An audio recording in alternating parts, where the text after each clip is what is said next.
Alright.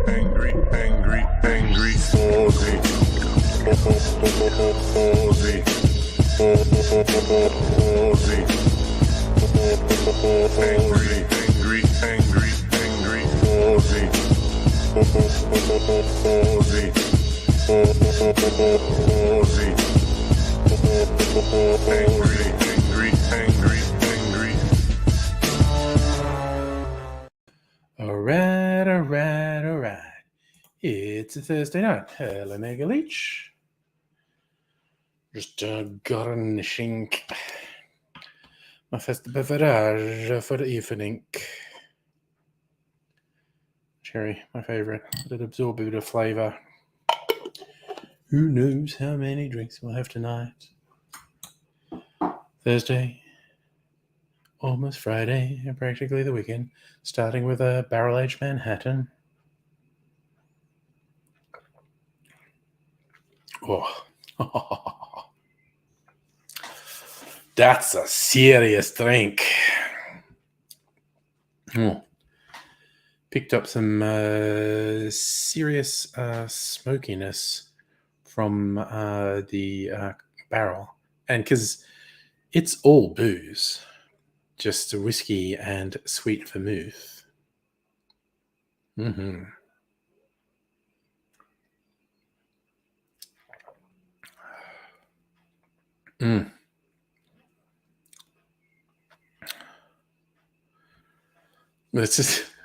I have made an interesting choice to start the evening. A lot of people, when they talk about when to have particular drinks, they talk about starting the evening with a lighter drink and an aperitif, appetizer, and finishing the evening with a more full-bodied drink, a digestif.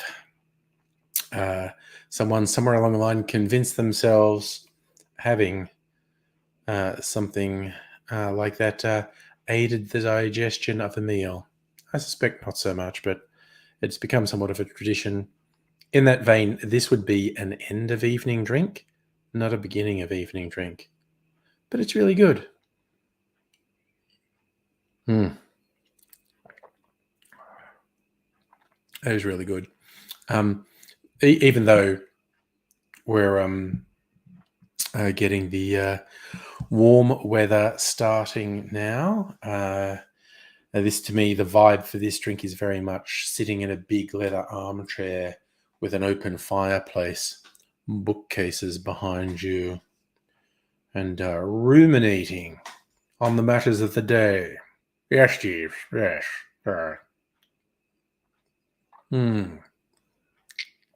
Just so. Oh.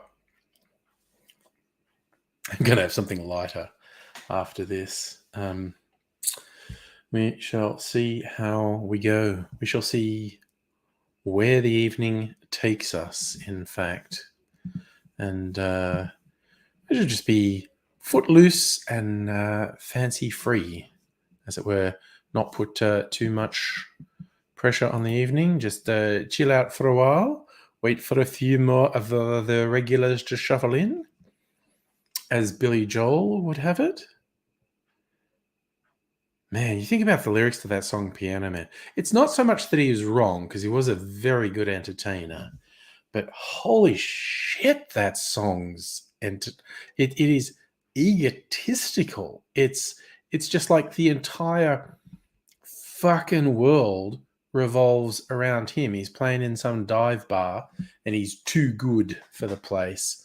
And everyone loves him and tips him heaps, and he's just the center of attention, and it's like, wow.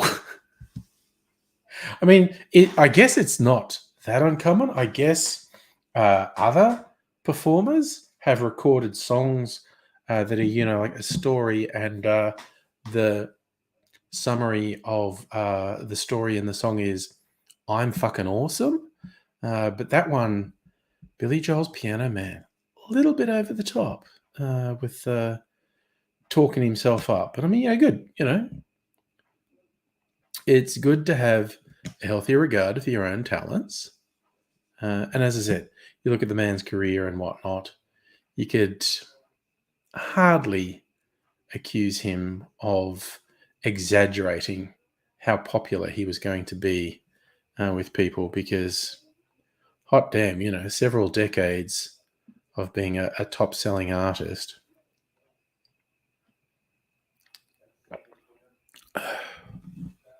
Mm.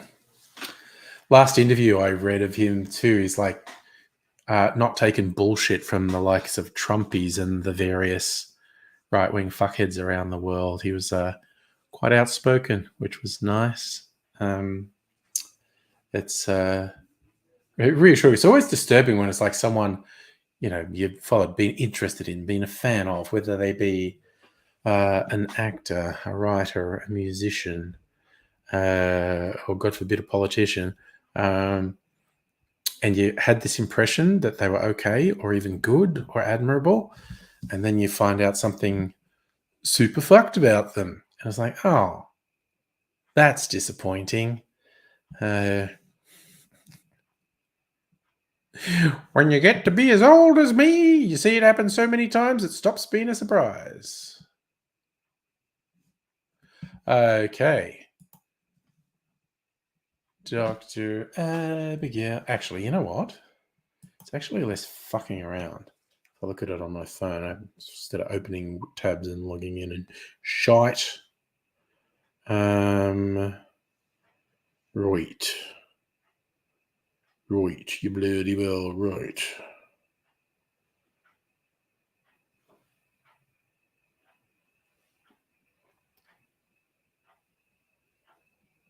Oh, wow.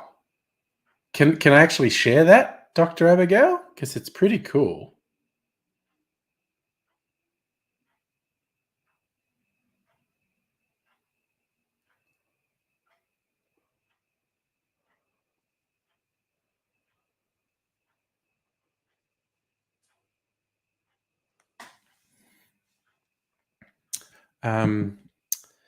Yes. Well, I'm impressed. Okay, so share away.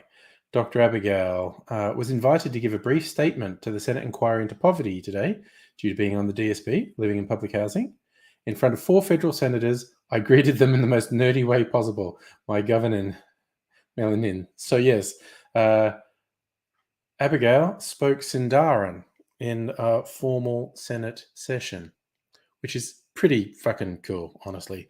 That's like nerding it up big time. Hey Justin, how are you doing this evening? Hmm.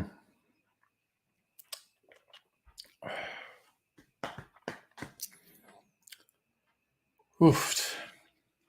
I feel like I'm making more barrel aged cocktails than I can drink. Running out of fridge space. I just decanted. Oh, of course I butchered the pronunciation. Way back in the day, like when I was in high school, I probably took the trouble to learn Tolkien's pronunciation rules. That was a long time ago. And I haven't kept it up.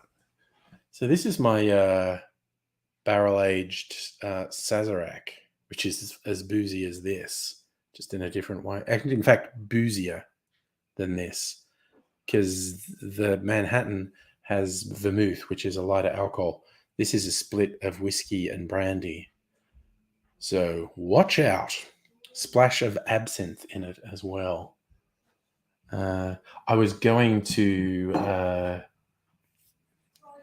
shoot a video for that, and a tasting video for my YouTube channel before the stream.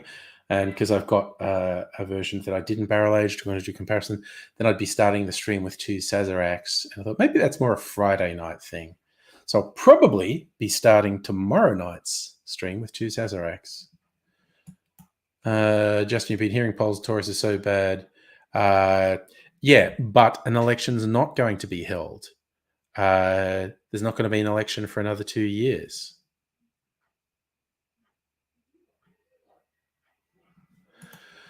Dr. Abigail, stocking up on gin. Preparation for the weekend. Nothing special, just wanting to relax. Well, my two tips for folk, because I saw an example of this again this week.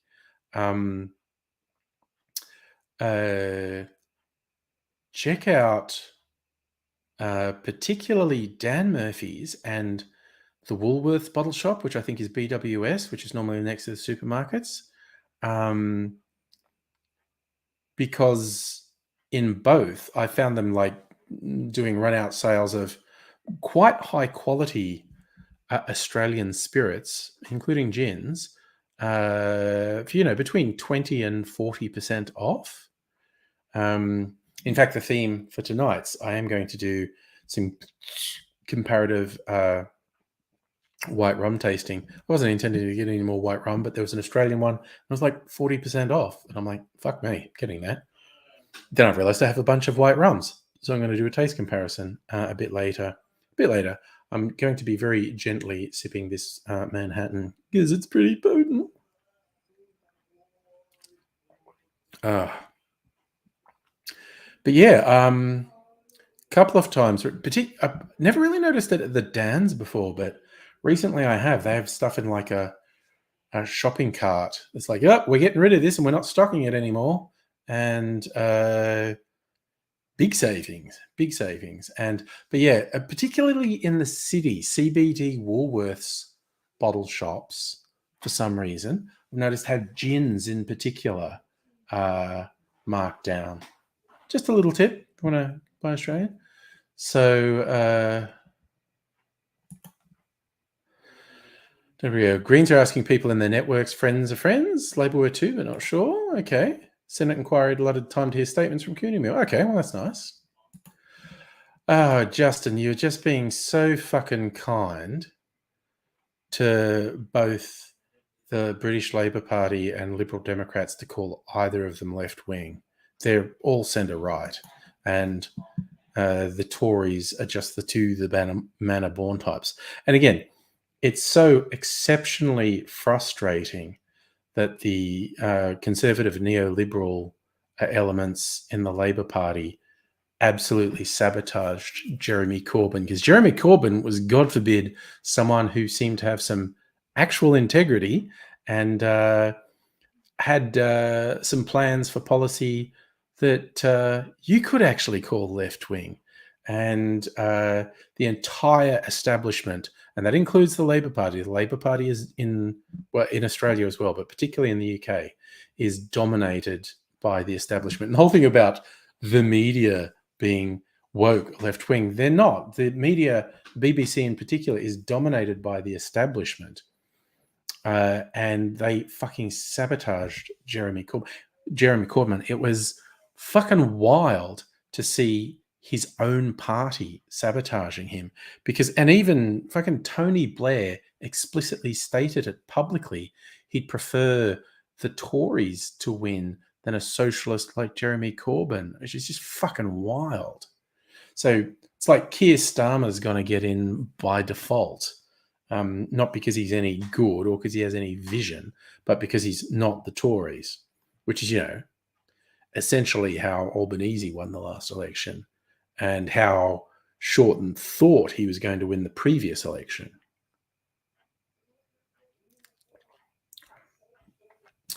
I'm old-fashioned and arguably naive enough that I want my political parties to actually inspire me rather than go with the I'm not quite as bad as that lot. Certainly what the Australian Labor Party's been doing for years. They're fucking spineless. Like Howard knocked the wind out of them. It's just like, although if only Kevin Rudd wasn't such an asshole, because he really had the makings of a good prime minister, but he didn't get enough of sleep, and it made him grumpy, which made him abusive to, almost everyone.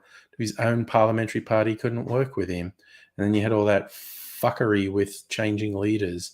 And then Rudd really showed what a nasty piece of shit he was with his non-stop sniping from the backbench, and then an unfortunate majority of the Labor Parliamentary Party, notably Bill fucking Shorten, showed what spineless fucking gimps they were, and rolled Gillard. It was a shit show. Oh, nice. Dr. Abigail, the Greens have inspired you. Nice. Oh, yeah, no, Labor are completely uninspiring. Mick Leach, you watched an interview with Rudd on his new book about China. I look, I just have to admit, I don't have any time for him. He just outed himself as a horrible, nasty, spiteful piece of shit. It's not something I'm ever going to forget, him showing his true colors, that he was a horrible, narcissistic, mean, abusive piece of shit. He's intelligent, he's insightful, he had the potential to be great, but he was just a fucking turd. And hey, Strictly Sega, how you doing? It's got me ragging on Kevin Rudd. And that's the voice of disappointment, okay? It's not, I was actually a cheerleader for Rudd. There's probably videos from early in his term where I'm laughing about him ripping into someone or whatever. But, he just, it's just like politicians generally are assholes. Justin, I did see the thing about Lydia Thorpe. She's got a bikey boyfriend. She's on some committee about law and order and boyfriends in a bikey gang that's regarded as criminal, which is pretty funny, honestly. But also, I'm actually quite cautious because there seems to be a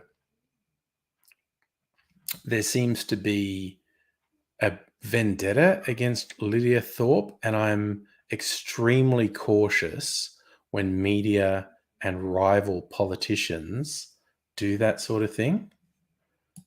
They strictly say, okay, fronting the war against Murdoch's media, which achieved absolutely nothing. Okay, let's be honest. Absolutely fuck all. Nothing whatsoever came of that. And that was driven by his ego. He rightly was angry at the Murdoch media for their shameless partisan and, dare I say, criminal slandering of him. But it's still, that whole thing was driven by his ego. It's like he wasn't wrong, but it was still driven by his ego. And also, as I said, achieved absolutely fucking nothing.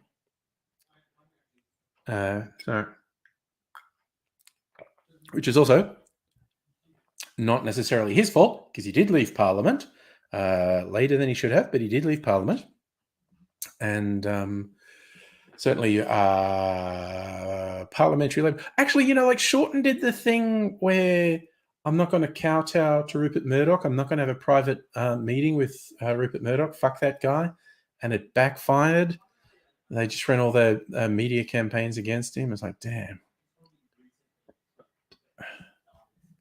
The strictly say it brought a lot of exposure. It was an echo chamber. Like people like you and me who agree went, yes, it achieved nothing, absolutely nothing.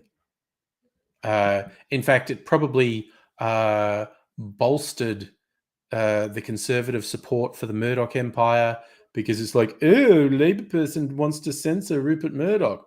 Again, I agree with Rudd. I think everything he was saying was true. But it achieved absolutely fucking nothing. So Megalich, Rudd's book, The Avoidable War, bit like if he slept while in the big job, he may have avoided the spill. Like literally, I've told this story so many times, but this was an eye-opener. Very early on in Rudd's tenure, like in the first year, if not the first 6 months, there was a feature on him, like in the Good Weekend or something, and talking about how driven he was, and he's only sleeping 4 hours a night. And this is when I had high hopes for him. Like I thought he was pretty fucking good. Like he just swept into power. fucked up little Johnny, and it was all good. And his staffers, like the people closest to him, his strongest supporters, said at this very early stage, it's not good. He doesn't sleep. It makes him grumpy. He's driven and he's obsessive and he's a workaholic and he doesn't sleep, and that's a bad thing. That was the people closest to him at that really early stage saying he doesn't sleep enough and it makes him grumpy. And that just spiraled over the subsequent years and was his downfall. And look, we could have a whole conversation about, you know, what sort of pressures and traumas in his life pushed him into that frame of mind. Why did he feel like he had to do things that he absolutely categorically didn't have to do? But like, hey Nug, how you doing? Nug, I will be saying rum a little bit later. I'm saying Manhattan right now. And then because this is such a strong flavor, I'm going to have to cleanse my palate, maybe just drink some water. And then the white rum tasting shall happen. Oh no, I'm actually talking last couple of years. Murdoch, and just all the time, Murdoch undermining Labor Party. So Justin, a friend of yours was involved in putting an ad Australian newspaper, had to buy a copy as a result. What are you going to do? Neutralise paying Murdoch. Nice. Yes. Well, actually, okay, I get the joke. It wasn't sleep apnea that was keeping him up. I get that you're joking, but he just literally thought he couldn't sleep for very long because he had too much to do. Yes, he maybe needed to eat a Snickers more often. Source of major disappointment, how he promised a lot and failed to deliver on that. And as I said, turned out to just be a nasty, spiteful piece of shit.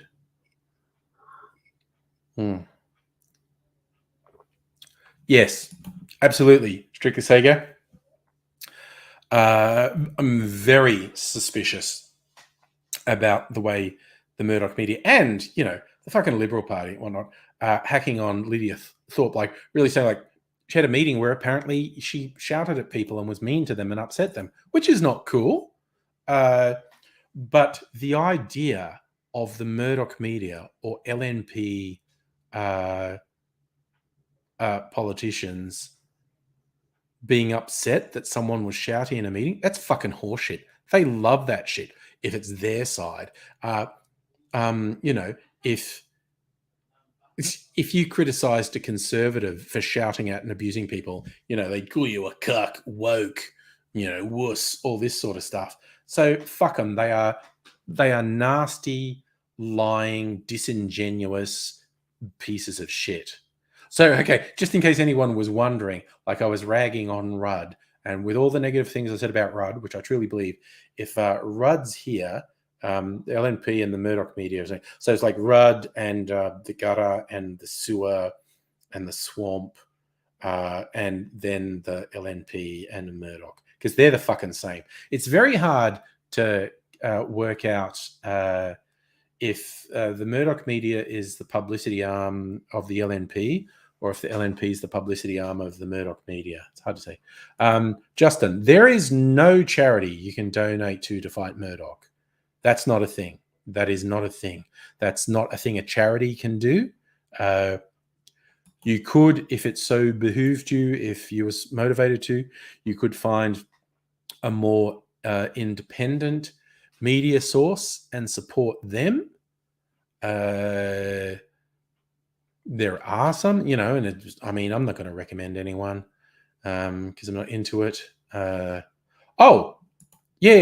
look, see, Mega Leach, and I'm rag on the Labor Party generally being a bunch of fucking cowards. It's not even close. Like if people were to ask me who to vote for in an election out of the major parties, Labor Party is so far ahead of the LNP. Like the LNP are just barely removed from being a criminal gang. And some of them aren't. We've seen the behavior of a bunch of them that's just straight up criminal behavior. So, Uh, oh yeah, I know, you know, but yeah, a Labor, if in some horrible scenario, Rudd rose from the political dead and was leader of the Labor Party again, I would not hesitate to still recommend them above the LNP. Oh yeah, there are yeah. Linda Reynolds is complete. You look at the stuff she says; she's completely untrustworthy. And Michaela Cash is borderline evil. She's like a Disney villain. It's really fucking weird.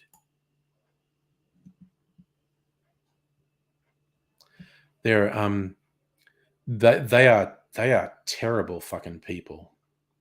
It's kind of like the last people in the Liberal Party, and I don't like them, but they were the least bad of the Liberal Party. They resigned before the last election because, like they saw the writing on the wall that the LNP were going to lose. So they went, "Yeah, fuck it, I'm quitting." Okay. Well, here we raise things. See, I am not particularly enthused by the Greens. Okay. The Greens aren't going to hold power. So, in terms of policy and almost anything, the Greens are close to meaningless. But they do make inroads into some Labour parties. Honestly, if someone is in a seat that had been traditionally Labour, and there's a Green candidate running, and you feel positive about the Greens' policies, maybe positive about that particular candidate, go for it. I'm not really going to recommend voting for the Greens above Labour, but I'm not going to insist anyone votes for Labour above the Greens either. Make your own call. If you feel the Greens having a voice in Parliament might change something, I would actually kind of like a future. How like the Liberal Party has literally never won a majority in the Australian Parliament. They've always been reliant on the Country Party. I would honestly be pretty okay with a future where no one party could form a majority, and like Labor had to form a coalition with the Greens and maybe other independents to form government, because I feel like that would make them more responsive to important issues. The Strictly Sega, Murdoch Press is wrapped about thought and stuff. Well, yeah. But again, the Murdoch Press, the LNP, they're just lying fucking sacks of shit.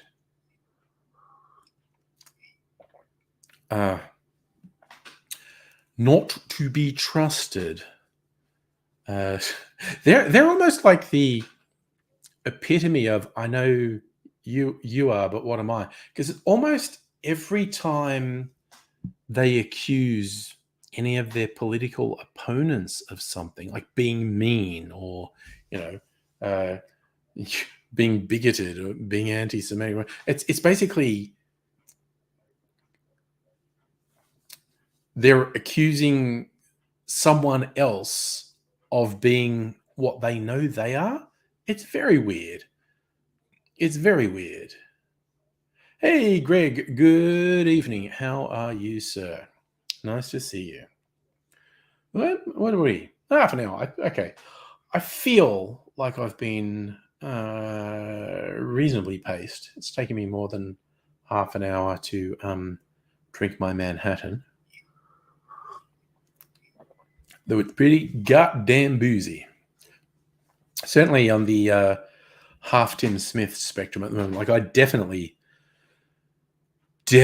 should not drive a car at the moment. Like I literally think I'd blow over 0.05 if I had a breathalyzer now. But okay, I'm at home. I'm not going to drive anywhere. Also, unlike Tim Smith, I'm not a fucking piece of shit, and I won't drive after I've been drinking. Going, oh, I'll be fine.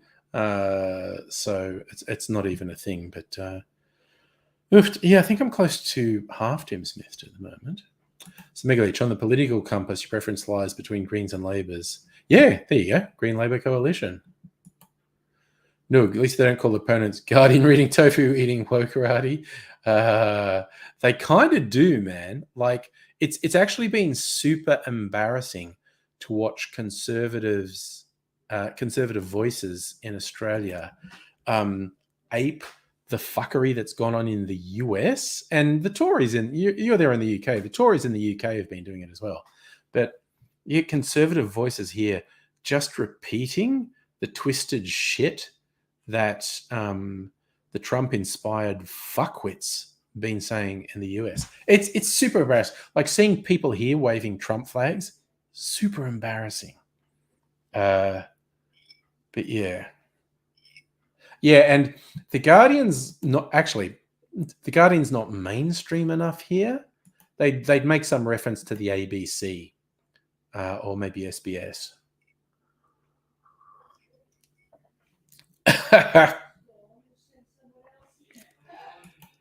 Yeah, I mean it's pretty funny, and you're right, Strictly Sega. The Liberal Party, particularly, not so much the Country Party, latterly the Nationals, but the Liberal Party regarded themselves as the upper crust forever, and they do. They act like fucking children on internet message boards. It's fucking embarrassing. On top of everything else, cow hugging vegan, not saying waiting for Murdoch to be cash. I have no idea how that motherfucker's still alive, and his whole empire will remain as poisonous without him. He seems to have done the appropriate job on his sons, and they're just as bad as him and just Trumpy as he is. And it's just, we live in a super fucked world. But, we've got to try and grasp at some sort of positivity, moments of beauty in this terrible world. Dr. Abigail, searching Parliament House website, found the audio of Senate hearings. There's an official recording of you speaking Sindarian. Yes. Sindarin, not Sindarian. Sindarin. Well, nice. Strick say yes, one of his sons did. And this was the whole thing with Rupert remarrying and fucking over their mum, because Rupert was fucking around while they were married, and there was an agreement. She'd agree to a divorce without a major settlement. He had to look after the sons and not fuck her over if he got remarried. Then he went and remarried and redrew up all the money thing and fucked over his ex. And that was enough for one of the sons, who literally went, well, I've got a supermodel wife and millions of dollars. Fuck you, I'm retiring to the beach. But yes, I believe he did get sucked back in. But he's not the worst one. And I've lost track of their names. But the one who left and then came back in seems kind of shit. But the one who never went away seems really shit. Noog, he made the same deal Kissinger made with the devil. Yeah, how is Kissinger not dead? How the guy, again, both Murdoch and Kissinger have looked dead for more than a decade, maybe for 2 decades.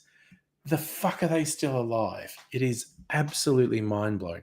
Although it was funny when Jerry Hall married him and then divorced him, you absolutely get a vibe. Jerry Hall thought he was going to be dead within a couple of years, and she put up for as much. That's it. Strictly Sega, James and Lachlan. Yes. So James, again, correct me if I'm wrong. I think, no, it was Lachlan. Lachlan was the one who dipped, wasn't he? Lachlan went, fuck you, and dipped, but then went back in. And James stayed in the whole time. It was one of those two things. It was one of those two things. Yeah, no, they're eating babies. They are definitely eating babies. And yes, Megalich, I know you're joking about adrenochrome. For those who've never heard of it or don't know what it is, adrenochrome was a thing Hunter S. Thompson invented. It's in his book, Fear and Loathing in Las Vegas. They talk about it being an extract from the pituitary gland of a human, and like one drop of it is enough to just send you way off. And then the weirdy, Trumpy, QAnon fucking idiots have really latched onto it, and they've got this thing that all the Hollywood agencia and the globalists are eating babies and taking adrenochrome that they extract from the babies that they ritually murder. They're fucking lunatics. They are just out here. Nice. Made a copy of the statement made at that inquiry. If you're up for it, Dr. Abigail, that's the kind of thing we can share on the stream. So completely up to you. So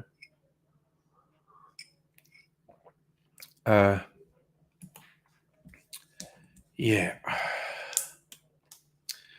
Yep. So adrenochrome. I got really weirded out. It was like a couple of years ago, the QAnon weirdos started referencing adrenochrome, and I'm like, wait, that's that weird fictional thing Hunter S. Thompson had in Fear and Loathing in Las Vegas, and now they're sure it's a whole thing.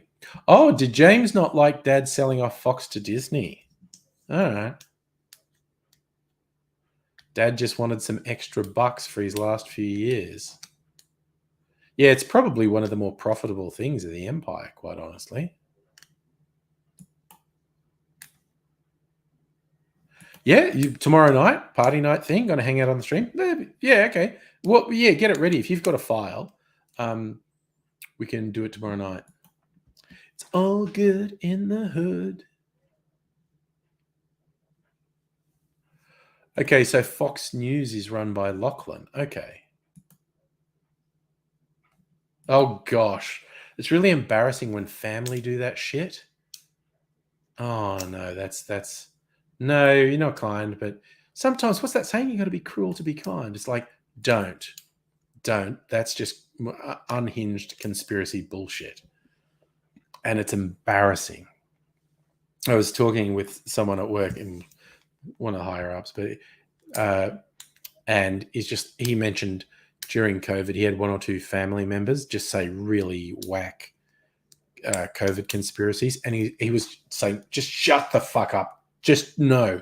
And he's just going like, I was just mortified that I was related to these people. And go, yep, it always hurts when it's family who just say the most fucked up shit. And you see these posts on the right-wing sites of people talking about losing their whole family and no one will talk to them.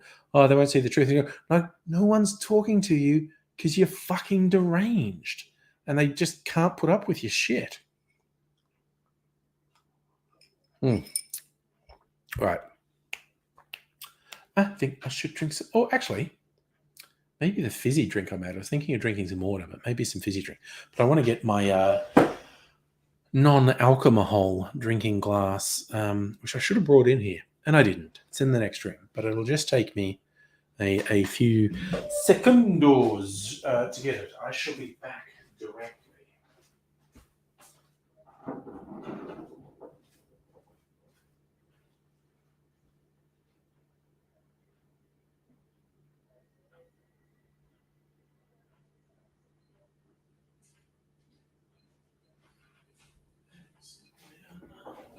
And I'm coming back.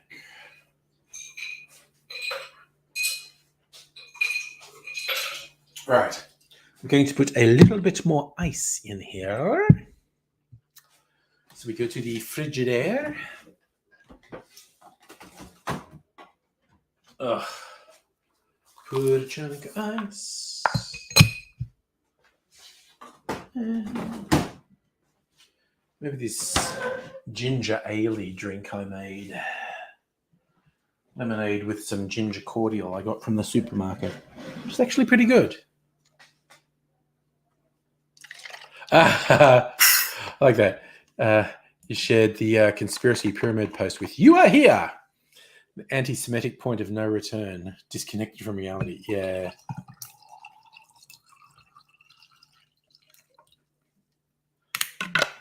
Yeah, it's just remind me of something I posted on Twitter. There's one of these blathering right-wing dickheads who's been on YouTube and shit. He's a Brit, and he's posting a thing about oh, you know who's taking control in England is the globalists, which of course is their barely concealed metaphor for the Jews. And yes, I just posted a screenshot of his anti-Semitic drivel with, oh yeah, but it was Labour in England who had a problem with anti-Semitism. Just the slander that was heaped upon Jeremy Corbyn, like someone who's spent his whole life fighting against oppression and bigotry, like he's anti-Semitic. It's like, well, they tried to make him bend the knee, and he's just like, it's not real. What you're saying isn't real. And they were so fucking angry that they kind of couldn't get him to buckle. It's ridiculous. Oh no, Strictly Sake has gone down a rabbit hole. Voting machine company suing Fox News for 1.6. Yes, I did. And they're going to win because Fox News repeatedly lied about them.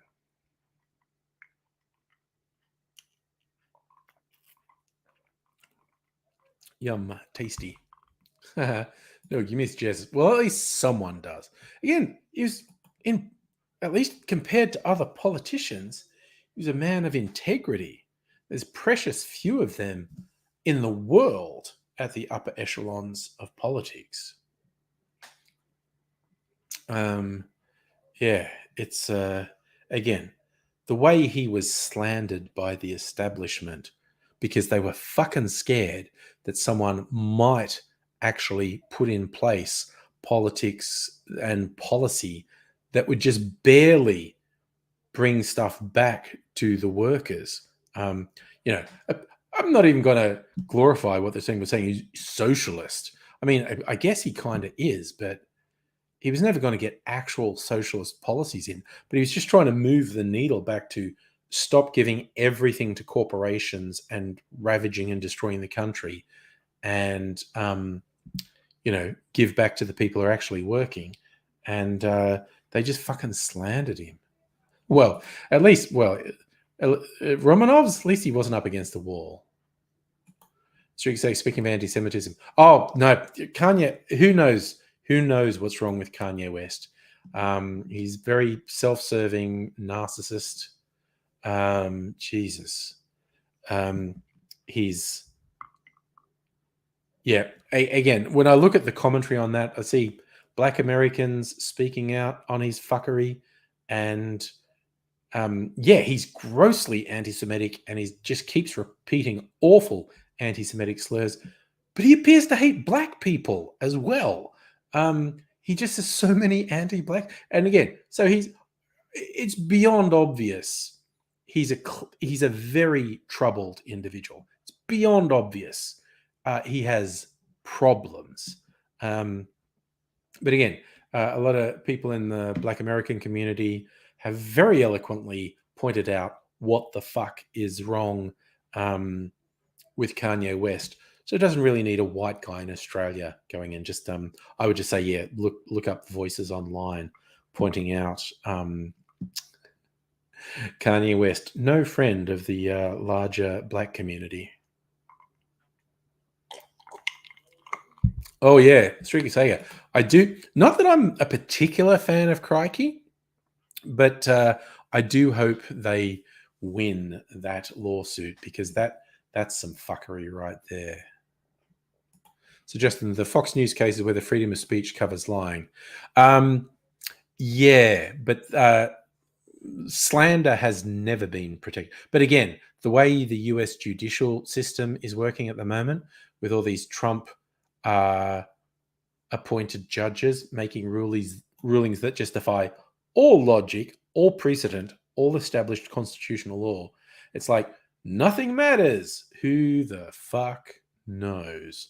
But the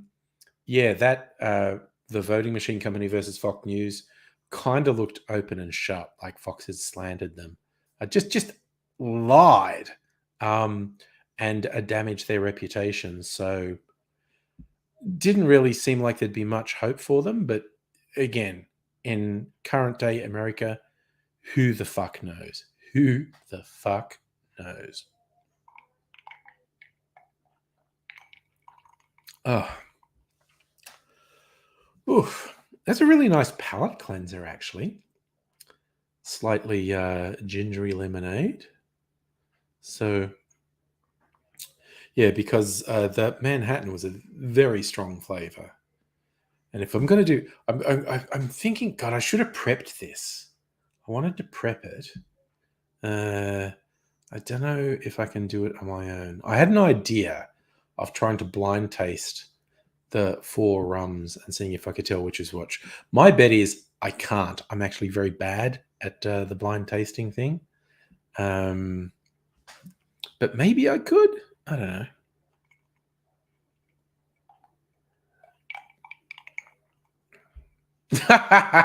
Sorry, Justin. That made me laugh. I don't think I have. It sounds vaguely familiar. Yes, white supremacist being told he has African ancestry. Well, if you believe some of the theories about human biology and evolution go back far enough, we all have African ancestry. But I think that's somewhat up for debate as well. But yeah. The Strictly Sacred, I think you might be thinking of the blind black man who was brought up to be a white supremacist because he doesn't know he's black. And so he's raised to be a white supremacist. It was a pretty funny sketch. As much, again, see, here's the thing. Dave Chappelle turned into such a fuckwit in the last 5 years or so. So disappointing. He did so much good work in his earlier career. And I'm not even just talking about his transphobia. He's done some really fucked shit of arguing against low-income housing in the city he lives in. Like, he just seems to be a fucking prick now. Same as Louis C.K. I was the hugest Louis C.K. fan. I loved a lot of his material. And then it comes out he's an absolutely gross serial sexual harasser. And it's just like, fuck you, man. Fuck you. It's like doubly upsetting because it's like I was a really big fan and you were just a piece. It turns out you were a piece of shit. I was like, yeah, fuck you.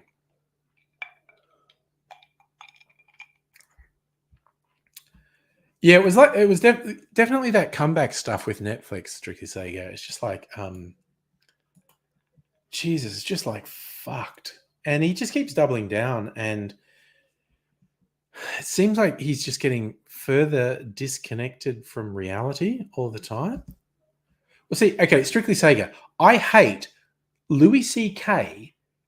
did fucking killer material, but he's garbage. He's a piece of shit.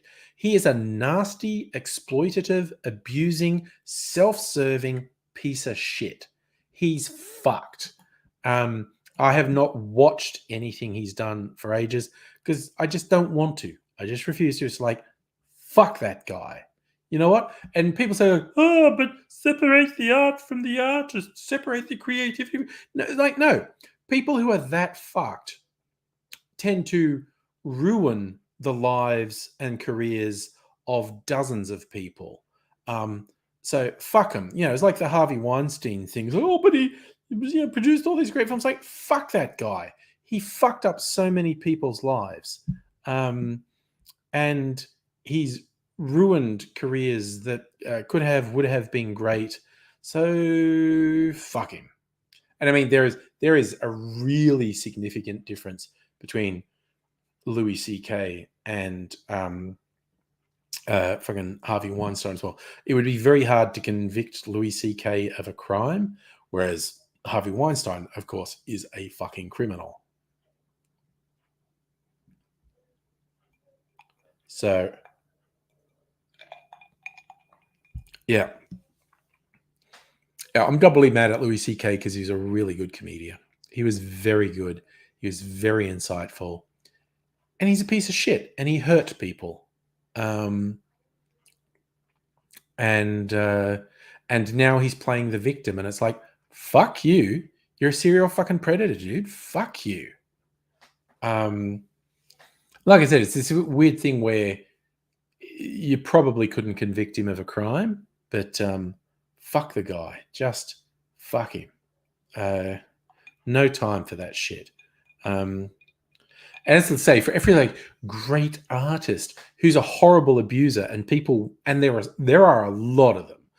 They're not all men. They're mostly men. They're not all men. There are some horrible women out there too. Shock horror. People generally suck. And all this thing about, oh, but they're a great artist, they're a great creator, they're a great innovator. Blah, blah, blah. Fuck them. They ruined dozens of lives. They fucked up so many people who could have individually contributed so much more. Fuck them. We can do without them, okay? The artist assholes, fuck them. Hashtag not all men. Yes, okay. It's well, that was a slightly different way I was saying that, of course. But yeah. Yes, Noog. Alex Jones has had several decades of fucking around, and he seems to be deep in the find out phase now. Cow-hugging vegan. I don't even know who Ralph Harris is.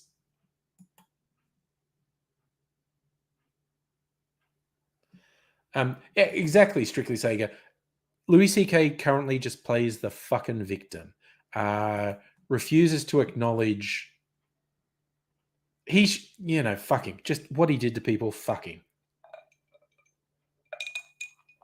Just this idea that we forgive people like Woody Allen or Johnny Depp or Louis C.K. For just being fucking awful.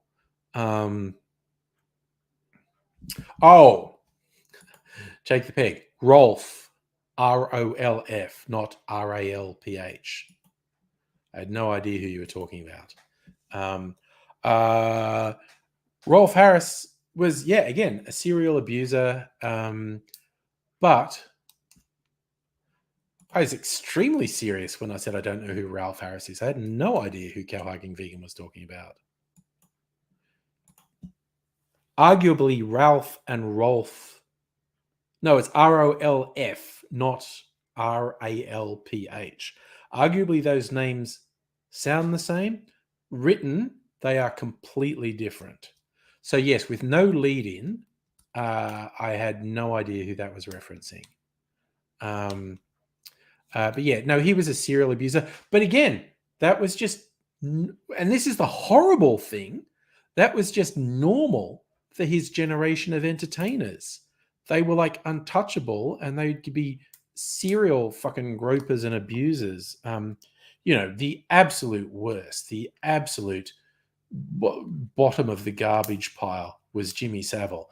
That guy was fucking terrifying.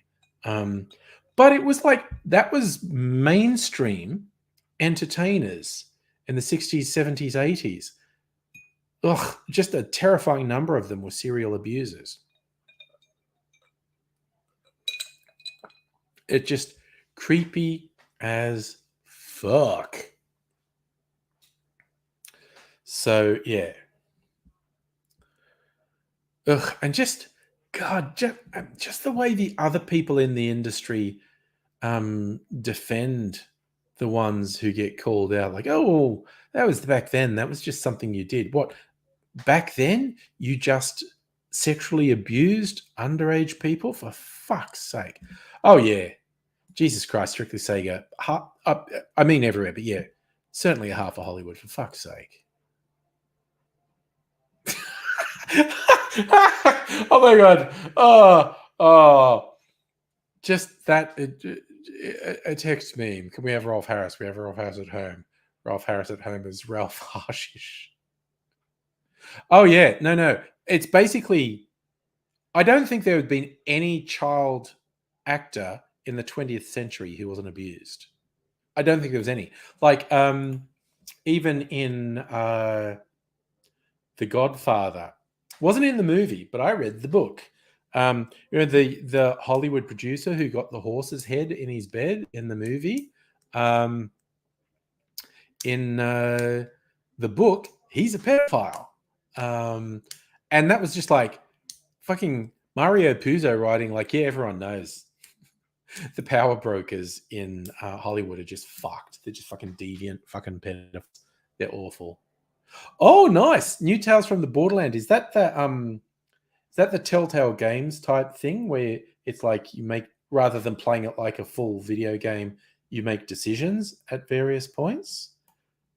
Because I had, still have, I guess, somewhere, the previous Tales from the Borderlands, didn't actually play it through. Oh, God, poor Drew Barrymore. She seems kind of together now, which is a minor fucking miracle for how fucked her upbringing was. Yeah, no, it's fucking nightmarish. Yeah, and that's what cracks me up. Like, yeah, the Trumpies, the QAnoners, who just reflexively go, "Oh, they're all deviants in Hollywood." You go, well, you know what? A big chunk of them are, but when you go, "Oh, they're all deviants and they hate us," and Trump will save us. Like, no, Trump is worse than anyone in Hollywood. You fucking idiots. Oh yeah, so yeah. I knew Telltale Games went under. So, but it's, yeah, I mean, it's like that style of thing. I say, this is where I disagree. I enjoy how silly Borderlands is, quite honestly. How are we going to do entertaining stories? Crown up on walls, stable child actors. At least we have dead big Tasman strips. Yeah, it's a whole thing. Like I said, I didn't finish the Tales from the Borderlands, but it was fun, and I particularly liked the first time I died. Like, I made the wrong choice in the game and I died, because the whole thing is someone's captured you and you're telling them your story. And so the first time I made the wrong choice and died, it cut back to me telling the story to the guy around a campfire, and he just looks at you and goes, "You died?" And you go, "Well, I could have. It was tough." And then you go back and do it again and make a different choice so you don't die. I thought that was hilarious. My two favorite bits were that. And there's one bit, there was that daddy figure who was a fucking piece of shit, who ripped you off. And there's a point where you could let him die. You don't kill him, but you can let him die. And I did, because fuck that guy. And when you finish a chapter, it shows you all your decisions and shows what percentage of people made the same decision as you. And, most of the time I was making like a consensus decision. But I got to this point, like 80% of people didn't let him die. And I was like, fuck all of you. That guy was a jerk. What? Who's not going to let him die? He's a fucking jerk. The Dr. Abigail, you put money down on the fact, the very first person Australian history to speak of. I would put money down on that as well. That's actually pretty cool. And so you're in the official records now. Nice. All right. Finished my ginger drink, and my Manhattan is still working its way through my system. I think there was a double. I think I was just super generous and poured myself a double of a very boozy Manhattan, because again, I'm still fine. I wouldn't drive the car, but I can friggin' feel it an hour in. All right, clear the decks of glasses. Now I'm gonna see. All right, I'm gonna see if I can do this. All right, I can get some help. Okay, I have a plan. I'm just gonna be off camera for a second. Get my shot glasses. Ooh, and I've got the okay. I feel like I can do this. All right. Can I mix them up myself? Or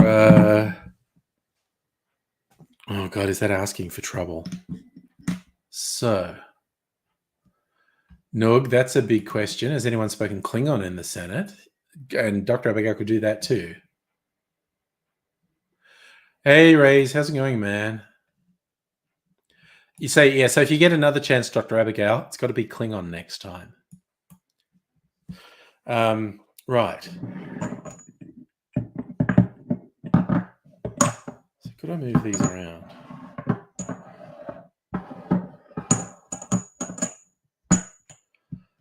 I think I could do this. Okay, so What I'm going to do, I'll get the rum bottles. Actually, I should try this one first because I haven't even tried it. Need to know what it tastes like. All right, I got rums, white rums. Decide which one I like the most because they're very different style-wise, I think. Okay, 3 Australian, 1 from Martinique. Caribbean white rum. Rays, have you seen what McGowan's pushing on WA? Emergency powers about state of emergency. Dude, well, he's got he's got dictator level controls of power. I have not seen any stories about it. I have to have a look up. He's basically got so much control in Parliament. You do whatever they. Safa, what have you missed so far? Oh, dude, everything and anything. You know what we talk about. Yeah, and I'm a Medibank client, customer, whatever the fuck. So I don't know if we know yet the extent of it because Medibank was saying, oh, it's not very bad. And then there's a message from the hackers going, we've got personal information. We're going to make it public. And Medibank are going, look, maybe they do. I don't know. We don't have evidence yet. See, this is who, because I work in cybersecurity. So, yeah. All right.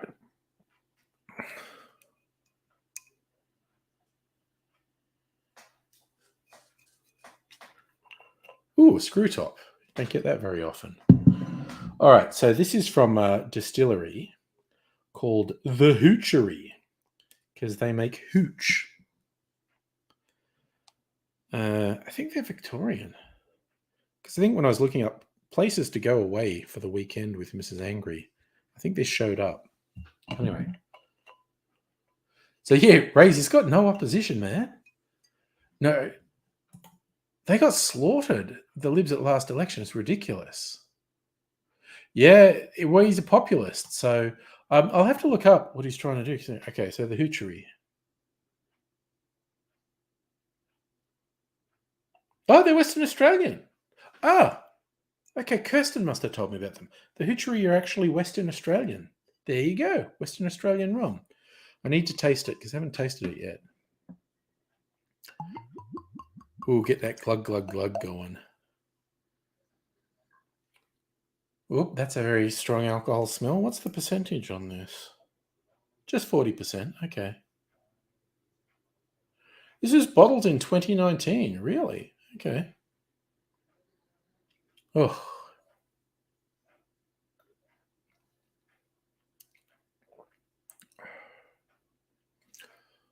That is not bad. Oh, it's got a bit of an after. Very clean initial taste, though. Probably make a good daiquiri. All right. So I'm going to play a little game with myself. I'm going to pour out. Okay, so I'm going to say Hoochery. Hoochery is number 1. So I'm going to write a 1 on a post-it note and put it on the bottom of the shot glass.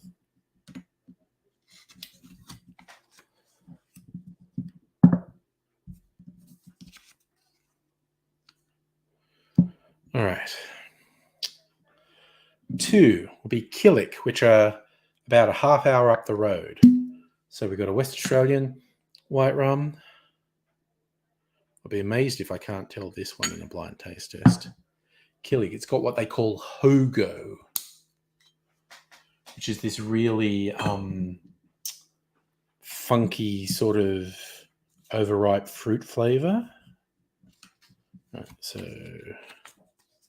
2 is the Killick distillery.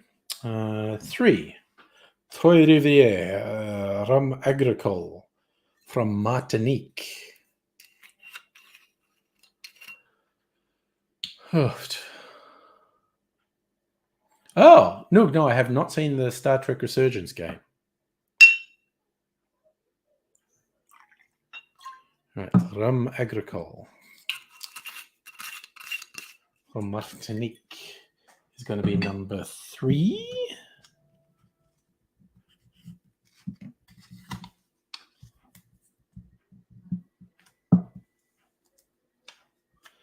And finally, from Sydney, Archie Rose's White Cane. I'm going to go first if I can guess which is which, and then decide which one I like the most as well. I might make a daiquiri with the one I like the most. So 4. Refusing to increase nurses' wages. Boo.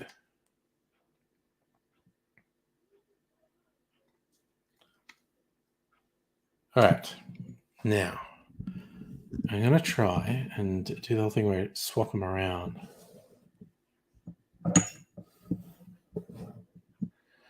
I'm just really paranoid I'll knock them off the table. I wanted someone else to do this for me. I'm really paranoid. I feel quite confident I don't know which is which.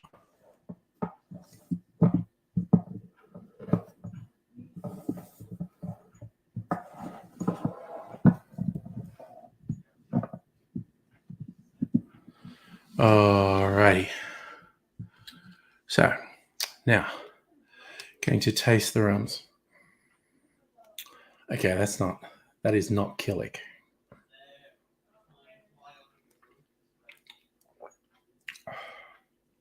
Ooh. Oh wow, that's got a bit of a burn comes up in it. All right. I should have water. I should have some water wash out between them.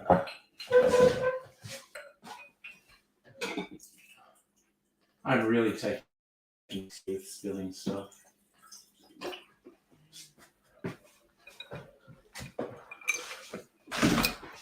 All right, so that's that one. This one, bottom fell off it.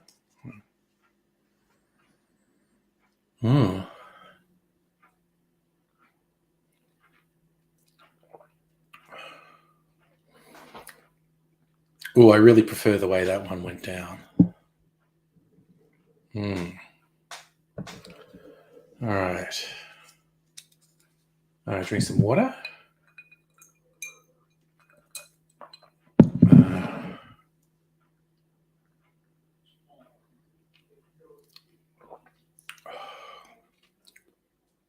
Ooh.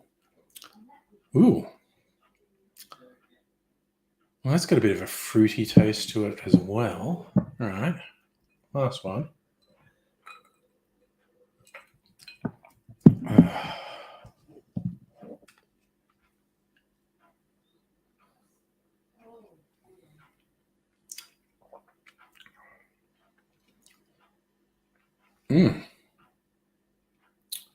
Okay, so I'm going to go. I'm going to say Hoochery, Archie Rose, Killick, Trois Rivieres. Let me see. Okay, I thought this first one was Hoochery, should be number 1. It's number 3. So that was actually Trois Rivieres. Okay, that was actually the Rum Agricole. 0 for 1. This one. 4 was the Archie Rose. Okay. 3. No. Yes. No, that was the Killick. I got that one right. Yay. And so 4 was the Hoochery. So I got 1 out of 4. But I did pick the one that I was most sure I'd be able to pick. The one that has the most sort of fruitiness in it, Killick Silver. So 1 out of 4. Yes. I am. But again, I'm not an expert in these rums, but I did pick the most distinctive one. So I kind of feel like that was okay. I picked the most distinctive one. Let me taste them again quickly. So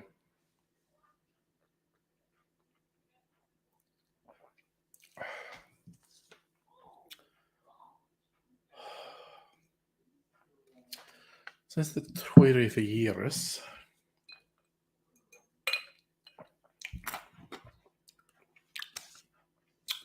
This is the Archie Rose.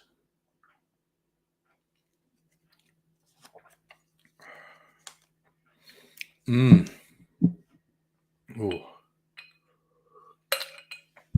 And this is the Killick.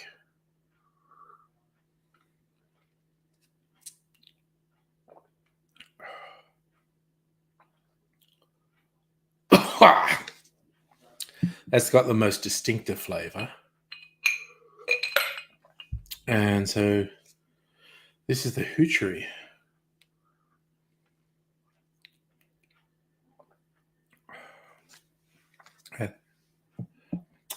Yes. Mega Leech knowledge. It's impossible to get 3 out of 4 correct. You can get 1 out of 4, 2 out of 4, or 4 out of 4, but you cannot get 3 out of 4 correct. You could also get 0 out of 4 correct. 4 correct. Yes, assuming you're not weird and choose the same one for both. So, Safi, you joke, but hard quiz, which I like, I have joked about going on it. My special subject would either be like Lord of the Rings or cocktails. All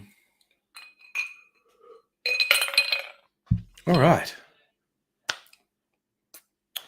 So that established 2 things that I was fairly confident of. 1, I'm very bad at picking things in blind tastes. 2, I could pick the most obvious one because the Killick one is really obvious. 3, I think my favorite was the Archie Rose White Cane. I don't hate any of them, but I'm going to make, because the, what the fuck, fucking flying things, like a fruit fly or something. I think I'm going to make a daiquiri with the Hoochery because it's new. Yeah, okay. Dr. Abigail, your knowledge of Tolkien lore, surely you'd kill it on hard quiz. And yes, Safa, I'm quite convinced Tim Smith didn't have water breaks the night that he fucking crashed.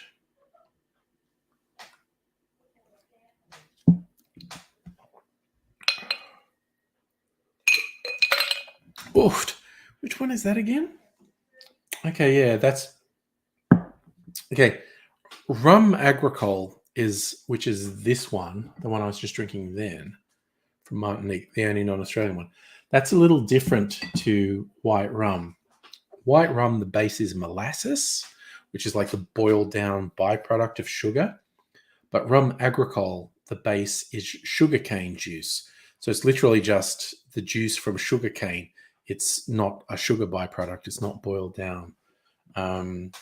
So a lot of people say Rum Agricole tastes a bit more grassy. I don't really get that myself, but I'll drink some more water. Fucking hell. Just a little bit more water. And then I'm going to make the daiquiri. That, look, again, being the first person in Australian history to speak Sindarin in an official Senate session, you'd think you're a shoo-in to win hard quiz, honestly.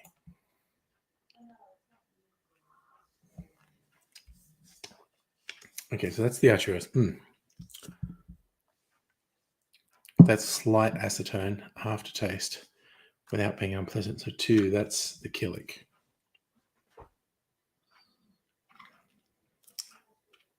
It's got that whole overripe banana thing going on. Oh, and what's the final one? The final one's the Hoochery. So Archie Rose is 40, Hoochery is 40, Killick Silver 59%, and the Rum Agricole 55%.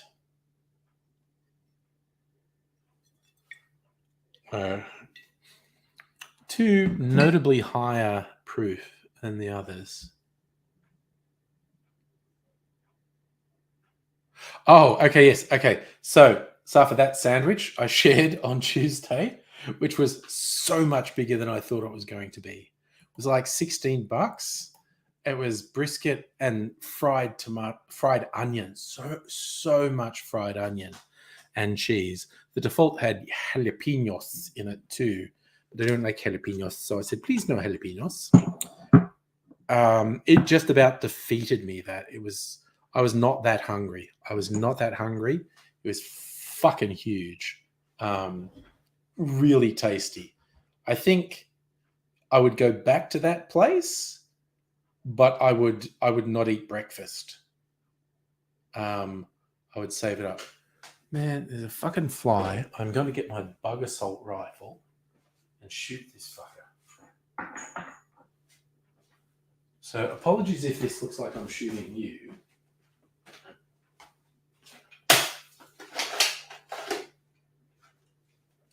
Where's this fucker? He was on my laptop. Where are you, bastard? Oh, it's gone. It was fucking crawling across my laptop a minute ago. All right, I'm going to keep the bug assault. Where is it? It's just so distracting when these things fly around. I killed my first fly of the season. Oh, no, you're the opposite. At Subway, more jalapeno, more.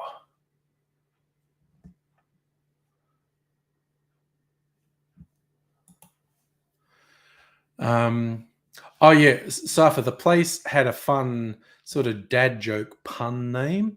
It's called the Meating Place, MEAT, because they specialize in meat. I did appreciate the dad joke in that. Yeah. Icy Saracen, I'm not in a flooded area. There are some areas of Greater Melbourne Metro that have flood issues. Not my suburb. I'm not near a creek or a river, though. Basically, anywhere in Victoria that was near a creek or a river had problems, either minor or major problems. Oh, okay. So, time to make a daiquiri. I'm going to get my shaker. And I'll get a coupe. Gonna use a lot of glasses tonight. Da-da, da-da.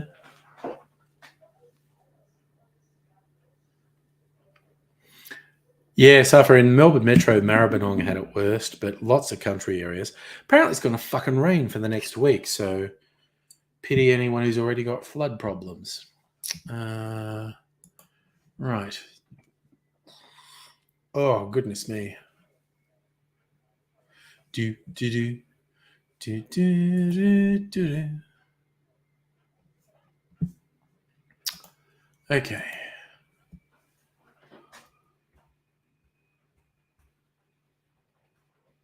Fuck. Oh. All right. So we're just going to go simple lime sugar. All right. Keeping it simple. Where's my jigger at?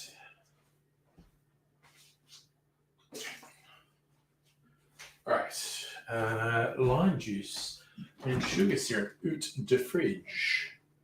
This one. It's lime juice. Look at which of my bottles are which. Ooh, maybe okay, I need to check if my cream of coconut's still okay. Maybe I should make a pina colada as well. Get super fucking pissed on a Thursday night. Maybe this will be my last drink, actually. Gonna make a hoochery daiquiri. All right. Still getting that great glug, glug, glug noise because it's a new bottle. I do like that. All right. Fucking screw tops. Making my life hard. Okay. I'm not putting that much lime juice in because I don't like that much. So I thought maybe party night tomorrow night. And I probably won't be doing Saturday night streams anymore. Sort of made plans for Saturday nights. But I might do the occasional Saturday night.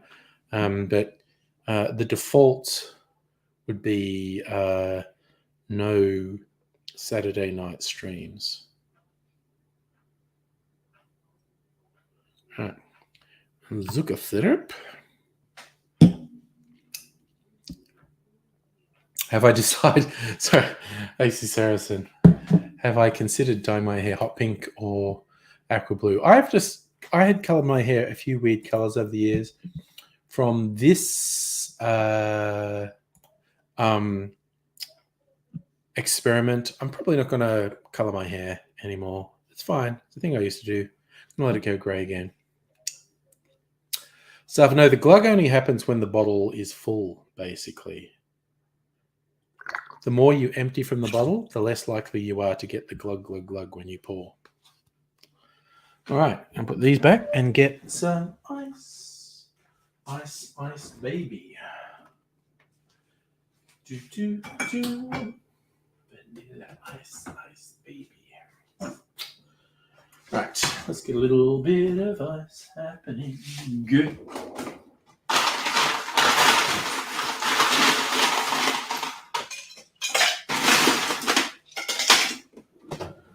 That'll do. That'll do. That will absolutely do. Yeah, it's great ASMR, the glugging. I love it. Safa, there will be at least some Sunday streams, not necessarily every Sunday, but you know. Anyway, in deference to anyone who may be wearing headphones, I will switch the mic off for 10 seconds while I shake this.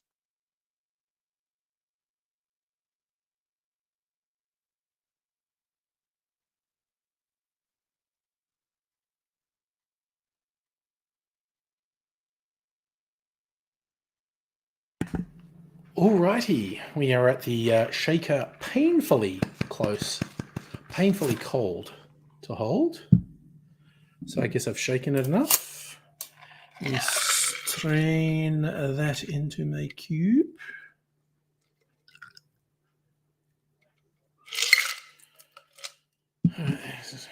Cube's maybe a bit big. It's not a great wash line, but not trying to impress anyone. And yes, I do masturbate with the microphone off too. Yes.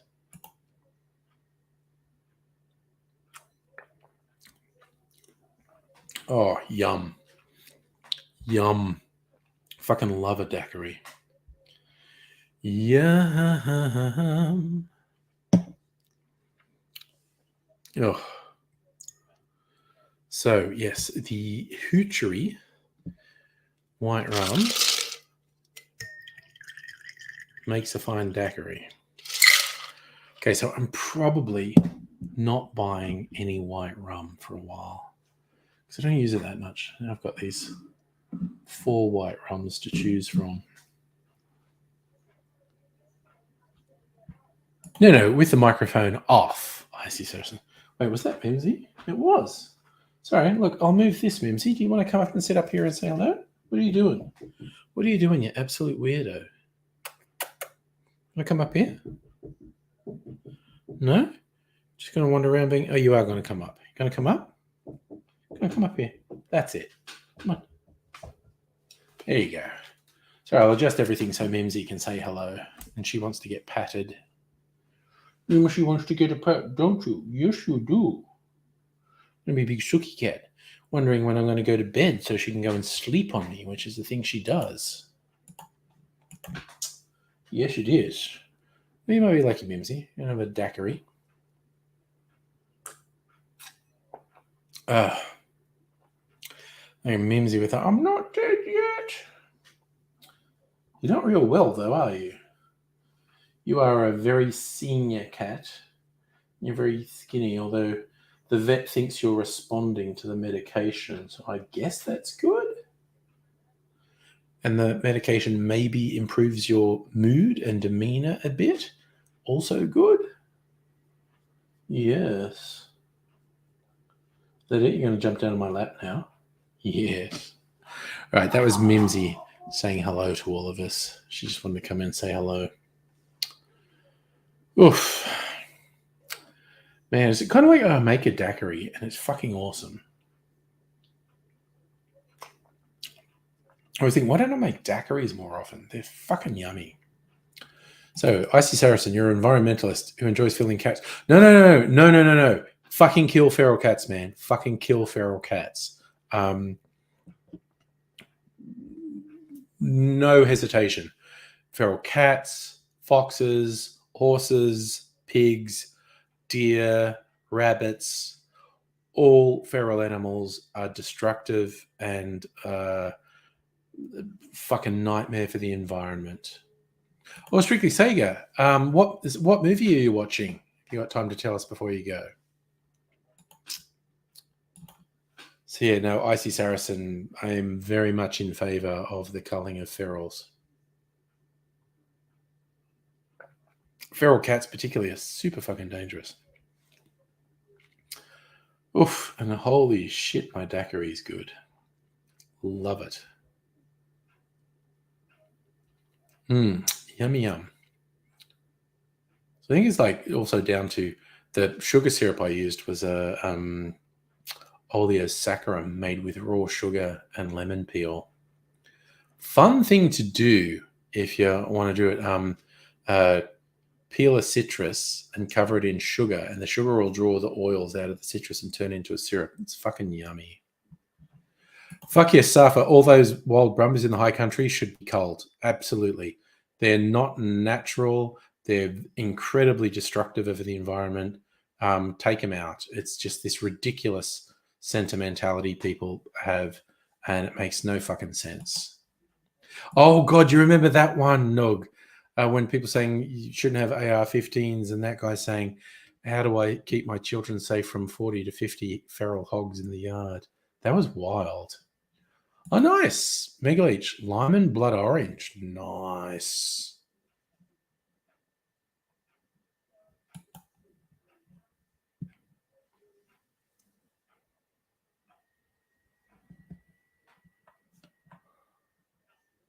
All right. So the movie's called Old Man. It's a new one. Okay. Enjoy the movie, Strictly Sega. Yeah, Mega Leech. While it's actually blood orange season, I am very tempted to do more with blood oranges. I might get a blood orange tomorrow or on the weekend, actually. Safa, would China ever invade Australia? No. It wouldn't make sense. Would be just a terrible thing to do. What China might do is annex Australia, like control the shipping lanes around Australia and say, you all want to fucking follow what we tell you to, because otherwise you're cut off from the rest of the world. Hopefully China will never do that. Hopefully they won't be that expansionist to do that. But I think it's reasonable to say they'd never invade Australia, but they might annex all the sea lines that Australia relies on. That would be pretty extreme, but it's feasible. And Safra, I watch almost nothing on the ABC. Don't think I've even heard of the show Summer Love, actually.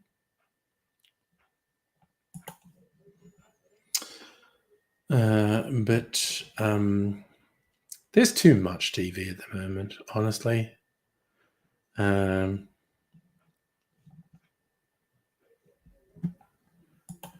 Nook, would China stomach the cost to do so? You mean the cost to invade Australia? That's why they wouldn't do it. It would just be logistically impossible and would cost too much. Australia's too big, and it's too. You don't have to occupy it. You don't have to invade it.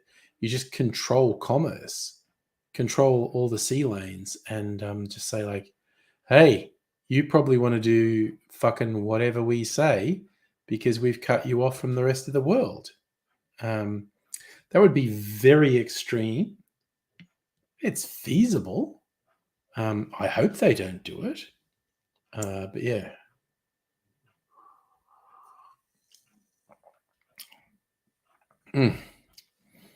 Okay, Jesus. A daiquiri was I don't think I'll drink any more alcohol tonight. Daiquiri was a good way to wind things up. Mimsy, you big colossal sook, you. Yes? Mimsy is a big old sook? Yes, she is. She's still sitting on my lap, in case you can't tell.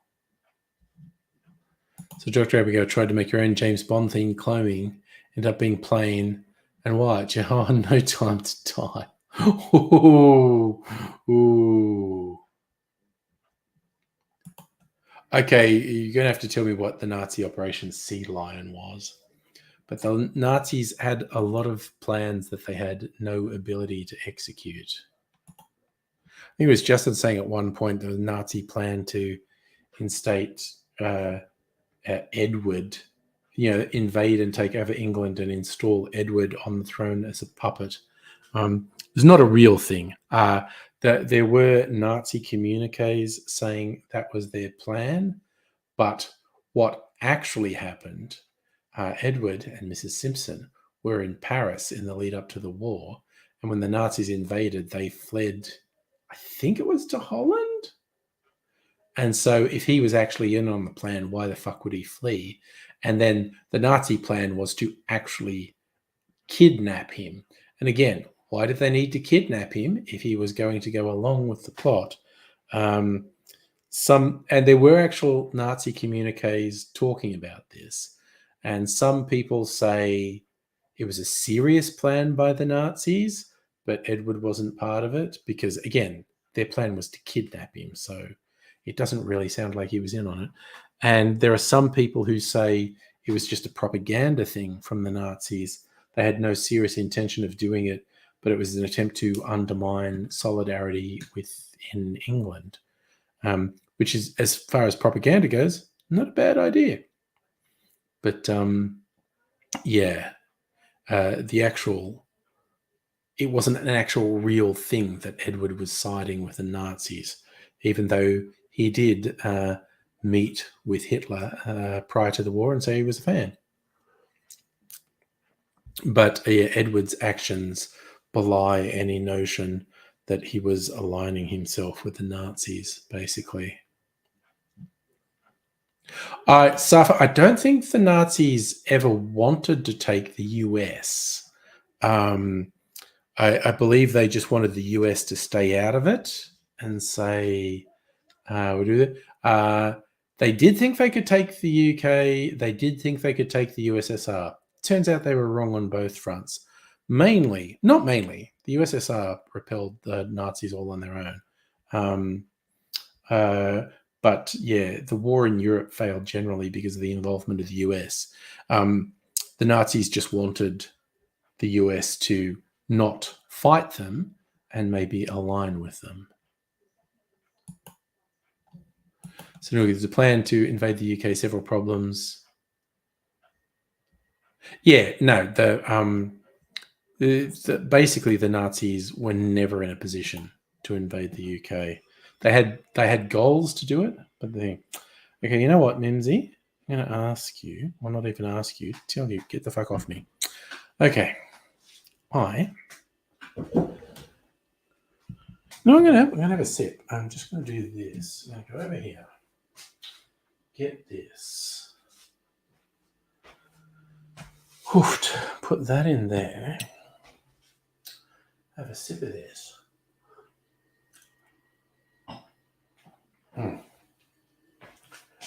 And actually, you know what? I'm just going to put a little bit of ice in this glass because that's how I roll. I'm not a purist. Put a bit of ice in there, and I haven't had a proper taste of my decanted barrel-aged Sazerac. Here, my Skull decanter.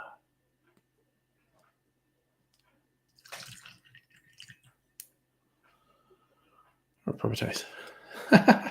Safa, what was it the US getting involved at last week? Well, yeah, the European theatre was a very, very long way from the US. And there were a lot of people, not just Nazis, but there were Nazis in the US, who said the US shouldn't get involved because it was so far away and nothing to do with them. But I think it's reasonable to say the main reason that the US wasn't in from the get-go is because Europe was so far away from them. In fact, they probably would have stayed out of World War II longer if Japan didn't make what was ultimately a tactical blunder of bombing Pearl Harbor. So the US declared war on Japan, and because Japan was allied with Germany, it was effectively at war with Germany as well. I think that, his reluctance to get involved in Europe shit, which is why they were so late to World War One. So there's a podcast called Lions Led by Donkeys. Episode called Beefing Over Turf. Yeah. But yeah, World War One in particular, it honestly made sense for the US to be quite reticent to get involved. Japan essentially pushed US into World War Two, which again, I think it was the commander of the fleet who's credited with saying, the bombing of Pearl Harbor was arguably a military success, sank a bunch of ships and whatnot. But yeah, it's like the head of their military is reputed to have said, even while everyone was cheering, like, yeah, it worked, he was saying, I'm worried this was a mistake. I fear we have awakened a sleeping dragon or sleeping giant, one of those two things. It's basically gone like, yes, this initial bombing thing may have been very successful, but I think we've just pushed the US into the war, which might have been a mistake. In retrospect, it's a mistake. So very much not how you have a Sazerac, but I just want to have a little taste of it before going to Sleepy Burbos.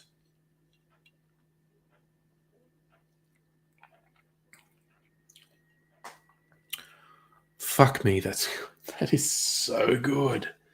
Yum. Oh my God, that's good. Yum. Okay, so I actually have an empty barrel now. So I've got to consider whether or not I'm going to put something in the barrel so the barrel doesn't dry out. Because if the barrel dries out, the wood will contract a bit and then it might leak a bit. So either I make another cocktail and leave it in for 3 or 4 weeks, but I'm not sure I'll finish any of my other ones in that time frame. It's like, am I making more than I can drink, basically? Oofed. But I think because I've got a fucking shit ton of whiskey.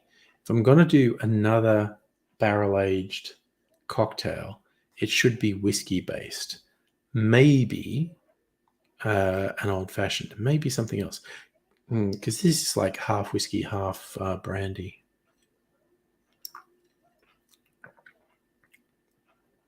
Oh, that is so fucking good, honestly.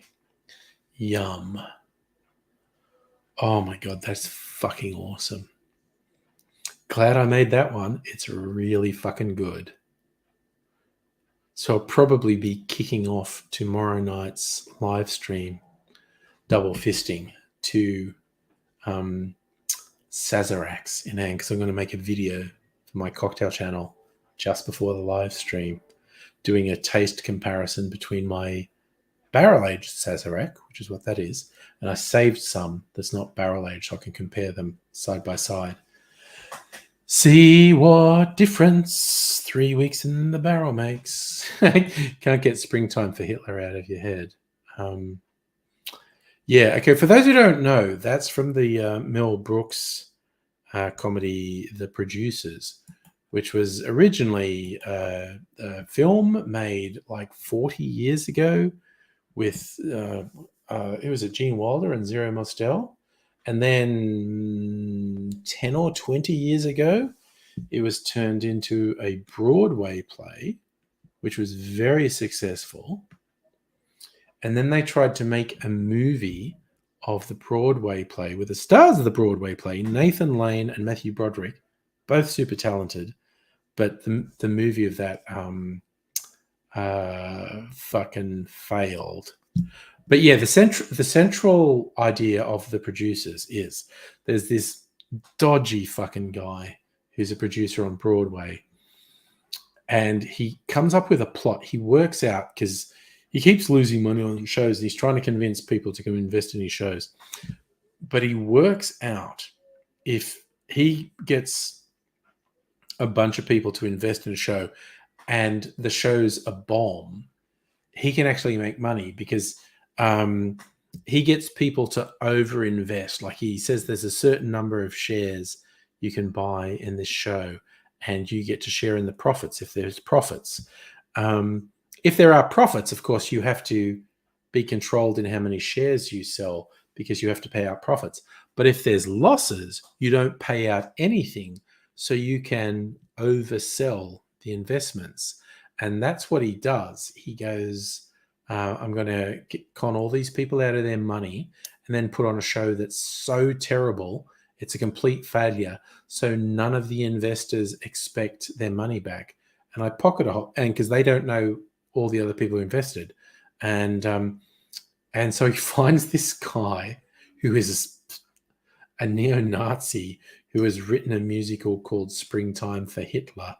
And again, because the producers are Jewish, they are completely sure this will fail, and it ends up being a hit. And that's the twist in the whole thing. He would have to, because it's a hit, he would have to pay off all these investors, but he can't because of the scam. So it's the whole thing. But yes, so the original movie, Gene Wilder, Zero Mostel, is pretty successful. The stage play, extremely successful. Then they tried to make a movie of the stage play, which was a bomb. But even the first time I saw an ad for it, again, I like Nathan Lane. I like Matthew Broderick. But I saw the trailers, and they were clearly doing stage acting, but it was a film. It's like, dudes, you can't fucking do stage acting for a film. No one wants to see someone do that overacting for a film, and it bombed. So, yeah. I have actually never seen the Nathan Lane, Matthew Broderick version of The Producers. I've seen the Gene Wilder, Zero Mostel version. It's pretty funny because it's so fucking weird and anarchic and chaotic. Oh my God, that's so fucking yummy.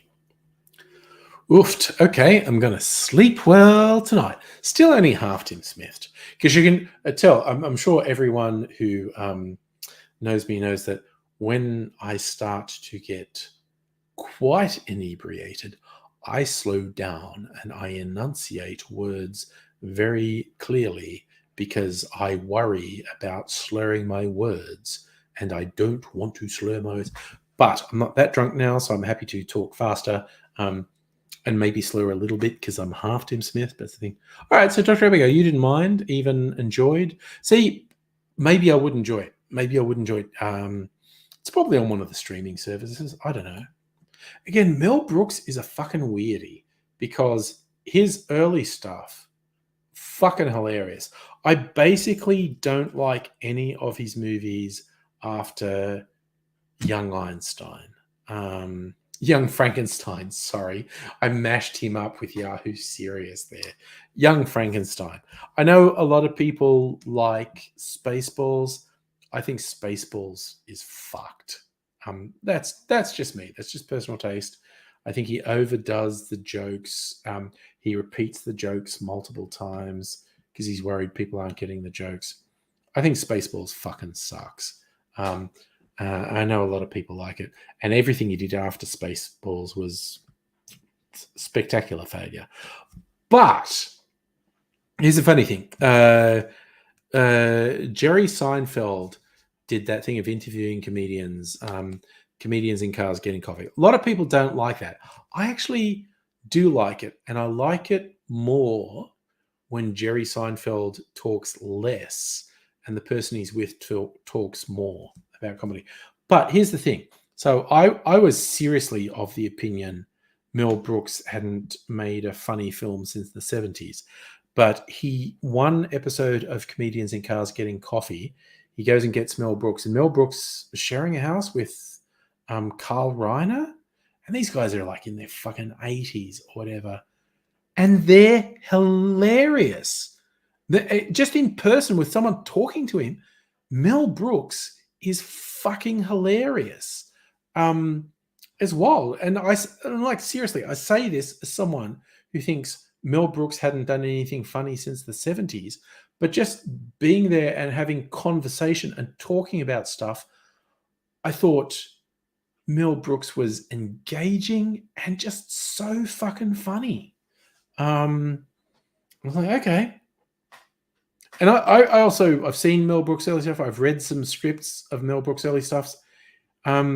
He was fucking hilarious. Mel Brooks was very funny. But again, quite recently, just in conversation, I thought I was very surprised at how funny I found Mel Brooks, because I thought he was very funny.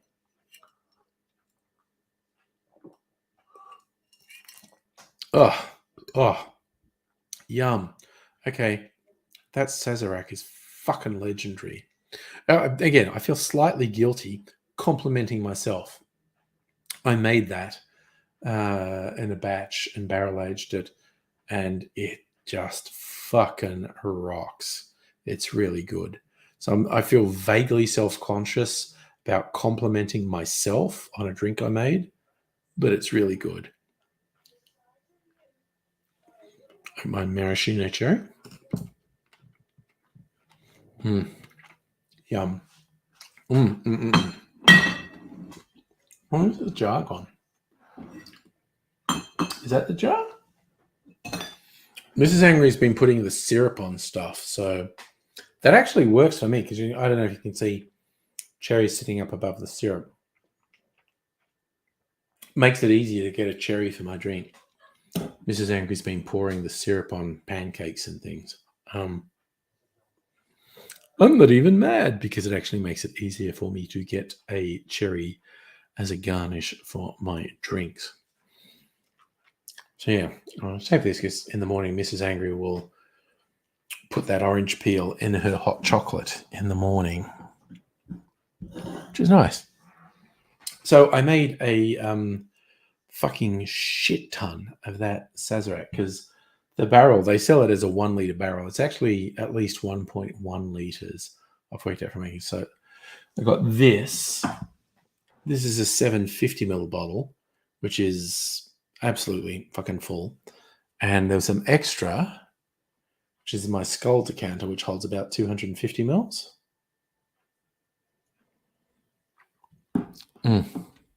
So I have lots of Sazerac to drink, basically, which I'm very happy about, because it's a very fucking nice drink. Oh shit! Okay, Safa, you're gonna get spoozed, because you, from memory, kind of like the premixes. If you've missed me saying it, I think you can get this at Dan's. Because I went to that holy water thing last Saturday night, and I had a can of Ned's. This is an Australian thing. Ned's whiskey and dry ginger ale. Oh yeah, why not? Filthy. Ned's whiskey and dry ginger ale in a can, and it was really nice. I don't mean acceptable. I mean really nice. And I don't usually drink the premixes in cans, but when there was a session where there was a presentation for this guy who was a rep for Ned's whiskey, and besides tasting a couple different of their whiskies, he gave us a can of this Ned's and dry, and I thought I might tolerate this.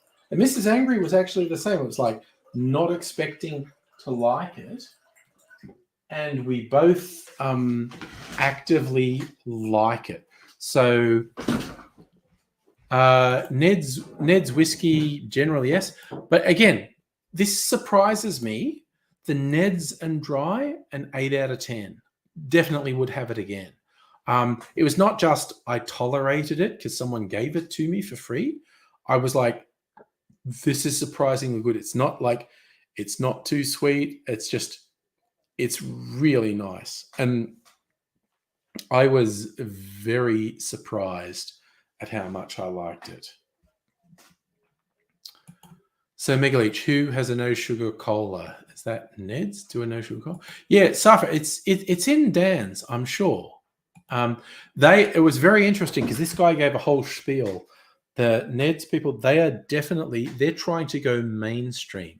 They want to be a very mainstream. You know how like Bundy and Coke is very mainstream in Australia? They want to be that mainstream. They want Ned's and Coke, Ned's and Dry to be as mainstream as Bundy and Coke. They don't want people to be getting, because you can go into Dan's, you can get a JD and cola. You can what's the other big American one? Jack Daniels. God, my brain's gone blank for a second.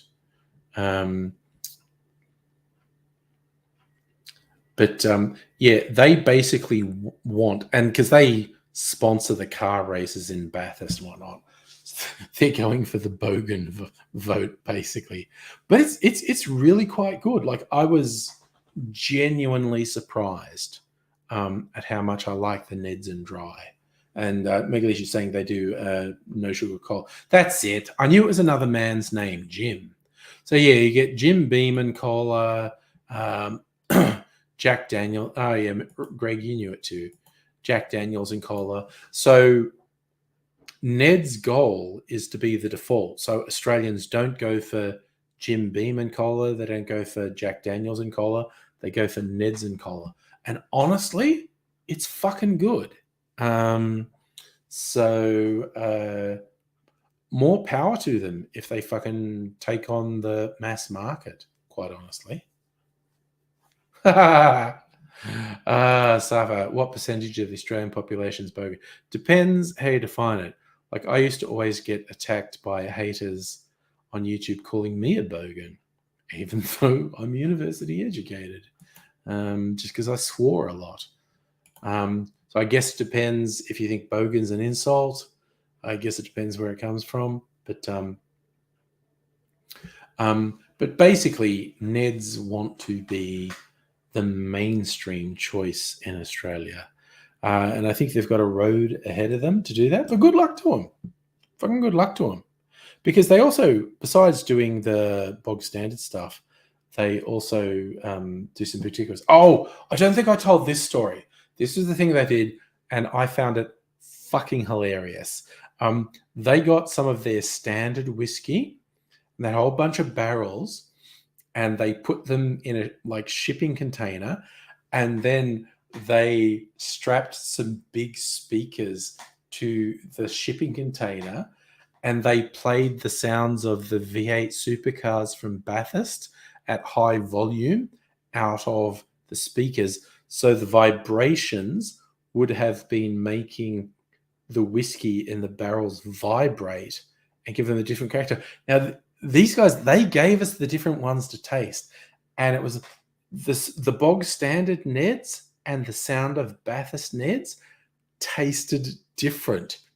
Fucking hilarious in my view. They did this. It's clearly a gimmick. It's clearly a bit, but it genuinely changed the flavor of the whiskeys. I thought it was fucking hilarious. So again, honestly, if you see Ned's whiskey, the taste of Bathurst, if you see it at a good price, I say get it, because it actually tasted pretty good. But again, and it was fun. And there's some science behind it. If you're vibrating the whiskey in the casks, it's interacting with the wood in the cask differently. But I tasted them side by side, the standard Neds and then the sound of Bathurst, which was just the standard Neds, which had been subjected to vibrations from recordings of V8 supercars. Again, just conceptually, I find it hilarious. I think it's really funny that they did it, but it literally made it taste different. So yeah, Ned's. I don't have any Ned's whiskey over there. I have half. Oh, how many different Australian makers' whiskies have I got? At the moment, I have. Oh, I got Chief Son from Holy Water. that was my favorite I tasted on the night. It was really good. I really liked it. So here I've got Chief Sun.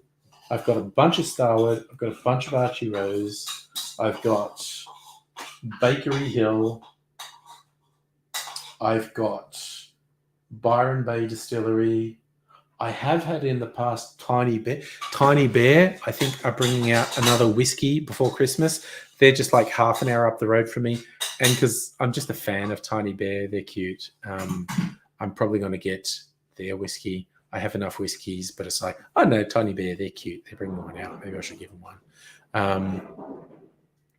So I have had, in terms of different distillers, I've had 6 to 8 Australian distillers version of whiskey. But, I've had half a dozen or more different Starward whiskies, half a dozen or more different Archie Rose whiskies. So it's a whole thing. So I don't actually have any Neds there. At Holy Water, we were deciding what to get. I thought the Chief Sun stood out so much. I thought, I'm getting that. Yeah, no, Kirsten tonight. I assume she's busy. And I'm sure I'm not sucking up to Kirsten, but when I did that 4-way taste, I do think the Archie Rose White Cane was my favorite white rum. They're all good, and they're different. It's fun to have different. And the one I made the daiquiri with, the hoochery in a daiquiri, fucking killer. But all you need, Christ, even Bacardi makes a good daiquiri, honestly. But a good quality white rum makes an absolute fucking killer. Actually, I still need to decide on this. This is a bottle I had for a while, and I finally finished the other day. Flor de Caña, cane flower. You see the whiskey? It's like that. It's an interesting shaped bottle. I have to decide if I want to keep the bottle, because I'm not sure if I want to. If I want to just recycle it. This is a Nicaraguan rum. I don't know. It's an interesting shape. There's some embossing on here. I assume that's meant to be cane, but it kind of looks like wheat. I don't know. I have to decide. I'm gonna think about it for a while. Safi, you just straight up think keep the bottle. Yeah, it's.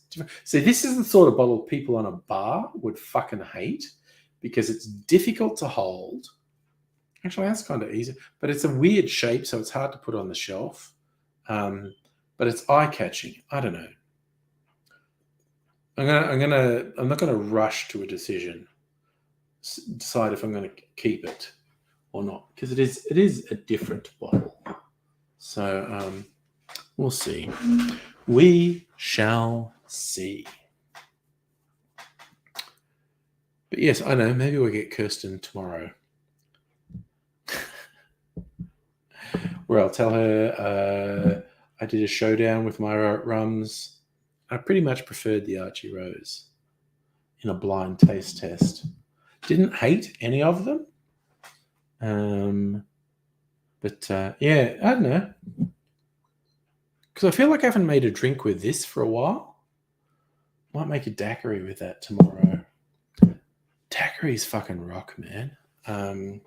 Simple cocktails are so yum. Megaleach, who stocks Ned's in Davenport? I reckon just check the bottle shops. Because Dan's does. But also, again, the premixes, I think the premixes are probably more widely available than the whiskies. Like they have some single malts one. But again, yeah, not a canned drink consumer as a general rule myself. But I was surprised how much I like the Neds and Dry. And again, Mrs. Angry, who's not a whiskey person, agreed, because we were just going and listening to this guy, and it was a really interesting talk, and it was good to hear this guy talk about what they were trying to do with Neds. But yeah, just sipping an icy cold Neds and Dry is actually really nice. So Yeah, again, this is a. Am I trying to get sponsored? Yeah, seriously. Ned send me free. See, and here's the thing, Neds, you don't have to send me free shit for me to say your product's good because I was genuinely surprised at how much I like the Neds and Dry. Because honestly, if people had kind of, in a lot of circumstances, if people had like handed me one, do you want one? I would have said no. But, is that a thing? And they give it to me and he opened it and I poured it and tasted it and I went, this is good. It's like not tolerable. This was an actively good drink. It was very yummy. Not the sort of thing I drink a lot, but if you are the sort of person who drinks pre-mixes, fucking go for it. No, Safa, genuinely, if you wanted pre-mix and they have it in whatever bottle shop you go for it, a Ned's pre-mix, I'd say, yeah, maybe go for it because it's pretty fucking tasty. But having said that, I'm going to go to bed. I mean, I could keep going, but I actually have to have an interaction with a human person at work in the morning. I'd prefer not to be too tired or hungover for that. I don't usually get hungover because I don't usually have. It's really funny. Like you see the times when I get tired, I fall asleep, I forget stuff. I still tend to not have hangovers after that. But again, any time when I either A, would that happen twice? I wandered off and fell asleep, or B, kind of not formed short-term memories because alcohol had fucking attacked my brain a bit. That's not good. That's too much alcohol. So again, I'm trying to learn from my various mistakes and tone it down just a tad. I have to interact with humans tomorrow. We'll have party night tomorrow night. But again, I'm going to try not to go too out of control. Kind of feel like I'm in a daiquiri mood. I might make a daiquiri. I have a bunch of premium. I don't know. We'll see. We'll see. Like I said, I'm literally, probably, almost definitely going to be starting the night with 2 Sazeracs because I'll be making a video just before going live. And because this Sazerac I made fucking rocks. Anywho, I'm going to go to bed. Hey, Heine, just in time to say good night. So I am going to go to bed, try and function in, well, I'm going to work from home, but I have to interact with some humans. We'll see how that goes. Oh my God. Also, it was like a camera on person. Like most of my online meetings, I don't have my camera on, but this dude, because it's someone I didn't know and he wanted to get to know me. So we had cameras on. So, okay. So I got to fucking peg when that meeting's on and I've got to have a shower before that, change out of my pajamas and wear human clothes. Actually, I think with the cocktail shirts, I literally I try and cycle through them. Like the ones I wear for the week, I wash them and I've got them all on the rack in the wardrobe. And so when I wash them, they go at the back. So I work through. I think the one I will be wearing tomorrow is the cat wearing cat's eye glasses and holding a martini, which is one of my favorites, actually. We'll see. If it's what I'm wearing on the stream tomorrow night, it's what I wore while talking to someone in a work scenario. Also, I went into the office a couple of days this week wearing cocktail shirts, and everyone loved them. Everyone said, yeah, not wearing black, nice. So I'm going to wear my cocktail shirts into the office in the future. I promised everyone, like, no, next time you see me, it'll be a different shirt. I'll be doing fashion parades, trust me. So I'm probably going to do Monday and Tuesday, maybe Fridays. I'm not doing tomorrow in the office. Other weeks, I don't know. We'll see. We'll fucking see. It's all up in the air. And COVID's probably going to come back and kill us all. Oh my God, that was a bleak thing to finish on. No, we're going to be fine. It's going to be cool. Hope you can join me for party night tomorrow night. Feeling good about it. I'm going to go to bed now. So you all take